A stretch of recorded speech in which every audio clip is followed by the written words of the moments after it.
To be a culturally competent educator, you must be understanding of all your students' needs and make sure they are all treated with respect.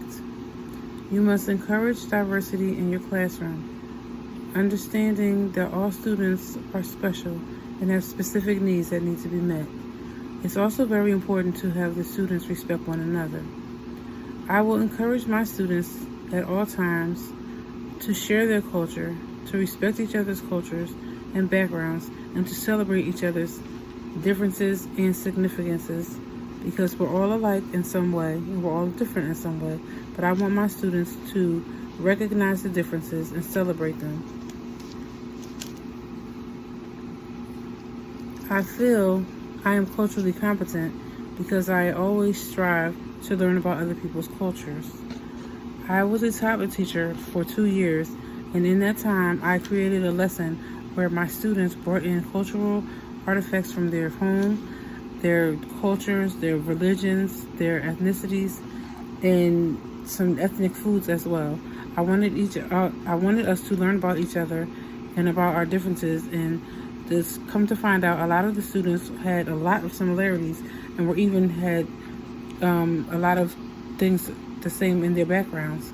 So the children were more alike than they realized.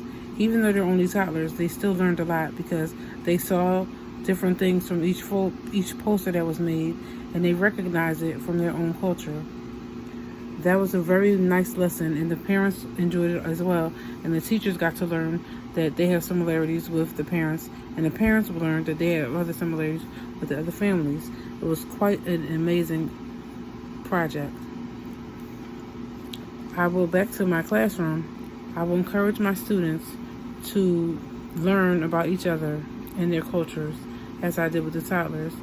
I will have them learn that it is important to learn about each other and what makes each person unique.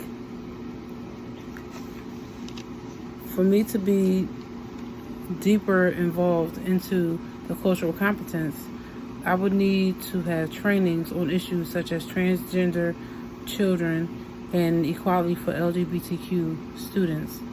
Those are the topics that I struggle with the most because I do not have any training in them. I would want to have as much knowledge as possible so I could give my students the best possible education they can receive. I would want my children to feel comfortable in the classroom and not feel left out. I want them to feel like I respect them and their issues as well as the things that they're going through. I want them to understand that I'm here for them, and I want them to be comfortable enough to come to me if they have a problem. I want my students to be represented by me as their educator, and I'm also going to be an advocate for them. Whenever they have an issue, I want them to be able to come to me with it, and I will help them with it. I want to be able to educate my students so they know the right terminology to use when they're speaking to their other classmates. I don't want them to use the wrong words and then make the other children feel uncomfortable or left out or just feeling bad. I don't want that to happen. I don't want my children to feel bullied, so I need to learn the right terminology. I need to learn how to speak to the parents. I need to know what to say, what not to say, what's appropriate, what's not appropriate. All these things will be taught to me in trainings. I will read journals, I will read newsletters, I will watch YouTube videos to be able to learn more about the different aspects of the LGBTQ community and the transgender community. I will also seek out children that are in this community already and talk to them and learn how they like to be treated, how they like to be spoken to, what triggers they have, and what afflictions they find that occur in school. I don't want any of those things to happen to any of my students, so I'm going to need to understand and know what these things are. I want to be fully skilled to be able to handle any situation that comes about. Before my class starts in the fall, I will want to know everything I can, so when the school starts, my children will be well prepared to having a teacher that knows what they need and what they want and will be able to give them all those things. As far as how my classroom will look, I want my classroom to be colorful. I want all the children in my class to feel welcome. I want them all to understand that they are very unique in their own way, and they are loved in their own way, and they will be all treated the same way. I know everyone is different, and even I am different. I have things that I like that my students will not like. Things that they like, I will not like.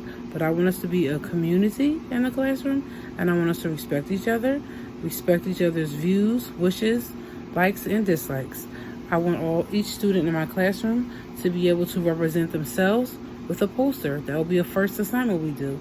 Each student will make a poster to represent themselves.